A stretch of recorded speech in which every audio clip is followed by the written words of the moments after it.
कहाँ से? जंगी, किन्नौर से हूँ मैं, जंगी से। हिमाचल? हाँ जी, किन्नौर से हूँ, डिस्ट्रिक्ट किन्नौर से। 7 साल हो गए थे शादी को सर। बेबी नहीं हो रहा था मेरा। जब बेबी नहीं हो रहा था, ऑब्वियस सी बात है, ट्रीटमेंट करवा रही थी मैं। चंडीगढ़ से ट्रीटमेंट मैंने करवाया था। जोर से बोलो। चंडीगढ़ से ट्रीटमेंट करवाया था मैंने। अच्छा। तो वहां पे मुझे डॉक्टर ने मतलब मना कर दिया था कि आपका मतलब नेचुरली कंसीविंग नहीं हो, क्योंकि मेरी जो प्रॉब्लम थी वो पीसीओडी की थी। और उन्होंने मुझे बोला था कि आपका नेचुरली कंसीव नहीं होगा, आपका आईवीएफ करवाना पड़ेगा। तो आईवीएफ के लिए तो फिर अब पैसे इतने थे नहीं। 1.5 से 3 लाख के लिए उन्होंने कहा था कि 3 अटेम्प्ट होंगे, और उसमें आपका भी मतलब 100% नहीं है कि वो होगा, मतलब 80% होगा कि हाँ चांसेस होंगे कि आपका हो जाएगा। तो उसी बीच में मुझे गुरुदेव सर हैं, मुझे नहीं पता भगवान कैसे होते हैं, बट मैं उनको ये कहती हूँ कि उन्हीं की वजह से ही शायद मेरे घर में बेटी आई है।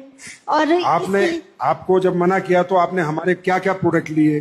मैंने थंडर ब्लास्ट लिया था, गाइनो डॉग लिया था, और तुलसी भी लिया था, और इम्यूनोडॉग भी लिया होगा, और बीटा डॉग भी लिया था, टैबलेट्स। अच्छा, कितने दिन लिया आपने? मैंने सर ये 1.5 साल तक लिया है। 1.5 साल तक लिया? भाई हिमाचल के लोग अच्छे बहुत हैं यार, लंबा ले रहे हैं प्रोडक्ट, मतलब पक्का रिजल्ट लेना चाहते हैं।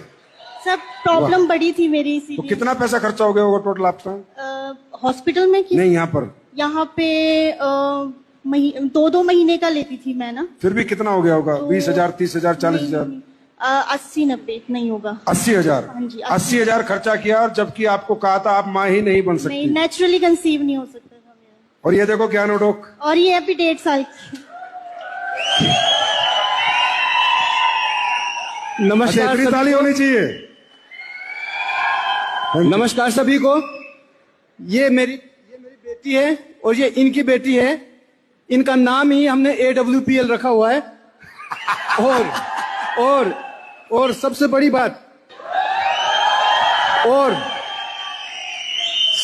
बात, सर, जब ये बिटिया हुई तो मुझे फोन आता है चंडीगढ़ से, उसमें ट्रू कॉलर में आता है डॉक्टर फलाना सिंह पंजाब। तो बोले जी आप पूजा नेगी के पापा हैं? मैं कहा हाँ जी। बोला जी आपने उनको क्या दवाई दिया जो ये मां बन ही नहीं सकती थी, आपने कौन सी ऐसी दवाई दी? तो मैंने बोला जी आप डॉक्टर हैं? बोला नहीं मैं डॉक्टर नहीं हूं, मैं हॉस्पिटल में काम करता हूं। मैंने बोला जी ट्रू कॉलर में तो डॉक्टर आ रहा है। फिर वो हंसा, फिर बोलता जी मैं ही वो डॉक्टर हूं जो इनका ट्रीटमेंट कर रहा था। मेडिकल साइंस में ऐसा कोई भी रूल नहीं है कि भाई इनका बच्चा हो सकता था, कि उनको प्रॉब्लम ऐसी थी। अब ये बड़ा होके ना ये अपने आप बिजनेस में आ जाएगी बिना पूछे, इसको पता है मैं पैदा कैसे हुई हूँ। Thank you.